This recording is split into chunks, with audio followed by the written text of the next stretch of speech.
Welcome to SpartanTV News. I'm Yoav Haiat. As a three-sport athlete in football, basketball, and baseball, I can say that sports is really my passion. As a member of the varsity baseball team, I had the privilege to play with the star shortstop and D1 commit Connor Goodman, who's off to play for the University of Maine. His senior campaign was stellar, hitting .517 with 7 extra base hits and a home run. He stopped by the studio last week, so I wanted to start the show with that. Take a look. Hello, this is Yoav Haiat here in the studio for Spartan TV, and this is Connor Goodman, a shortstop for the Miami Country Day School varsity baseball team. Hello, Connor. How are you doing today? Doing good, thanks, Yoav. Thank you for coming in the studio today. Absolutely, anything for a teammate. Now, Connor, you're hitting .517 this season, which is absolutely amazing. How do you do this? You know, a lot of off-season preparation, a lot of work with the coaching staff, and on my own, hitting, fielding, just making sure that my body and myself and my skill set is ready to go for the season so I can have a great season, like you said, hitting .517, which was honestly my best season I've ever had. Yeah, now, what about that 100th hit? How did that feel? That was unbelievable. Having that be a home run and having my whole family in the stands was truly something that I'll never forget. Now, your stats this year were unbelievable. I mean, 29 at-bats, 22 runs, 15 hits, 5 doubles, 2 triples, and a home run. All of that with 1 strikeout the whole year. Did you ever think you would be at this level? I'm still mad about that strikeout, though, even though it's 1. But, you know, all the work, like I said, in the off-season and the work I put in the gym, on the field, in the cages, you know, you always hope for a season like that, and to be able to have that my senior year was something special. So, honestly, I did believe that with all the work I would be at this point, but it's amazing to see it all come. Yeah, so when did you first start playing on an organized team? Ever since I was 4, I had a wiffle ball and a bat, t-ball, coach pitch, just worked my way up, and now being able to play varsity baseball and then go on to play Division I baseball in college. So since that one day you started with a wiffle ball bat, what has motivated you to improve to the level you are at today? I love the game. You know, it's a passion of mine, something that I've always wanted to do, and ever since I was young, I always knew that I wanted to be able to go play in college, and having the opportunity to play at the University of Maine was something extremely special and an opportunity that I'm grateful for and can't wait to be able to go up there. That's a great story to end off on. Thank you a lot for coming to the studio. I'll see you later. Bye. Absolutely, Yoav. This was Yoav Haiat for Spartan TV at the studio. I'm signing out. We'll miss you, Connor.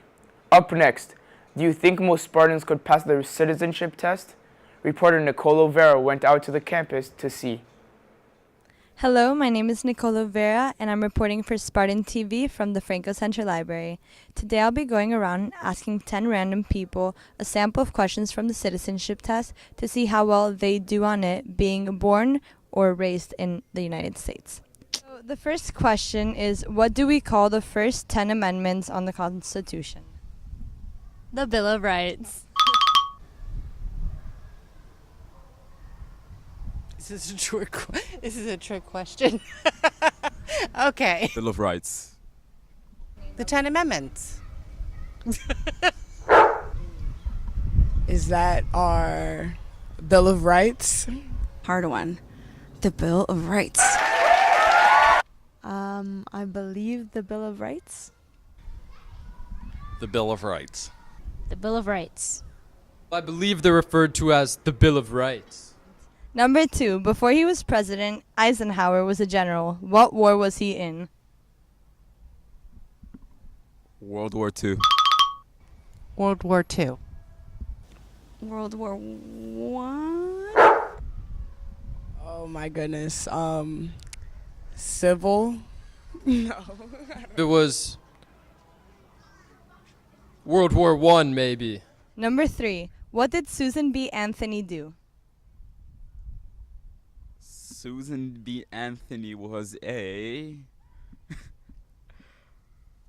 race car driver. Wow, she sounds really important. Women's right to vote. She was a women's suffrage activist, right? Didn't she like dress up as a man and go vote once? Or is that someone else? How many amendments does the Constitution have? Ooh, that's a good one. 25 or 26.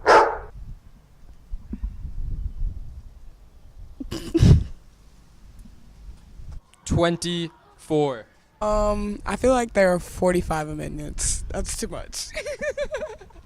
27? During the Cold War, what was the greatest concern of the U.S.? I don't know. The greatest concern was that communism would spread around the globe and be terrible. And number 6 is, what is the name of the Speaker of House of Representatives right now? I do not know. I do not know at all. Nancy Pelosi. Is it? Okay. So after doing all my interviews today and quizzing American-born or raised Spartans on the citizenship test, I can tell that not many people knew a lot of the answers. So what does this say about our system? This is Nicole, Rivera, signing out. I guess I better study up if I ever want to become an American. In our last report, Ryan Mendelssohn investigates why our library is so chaotic during break and if there's something that can be done about it. Hi, this is Ryan Mendelssohn for SpartanTV. Our Miami Country Day library at break does not function as a regular library.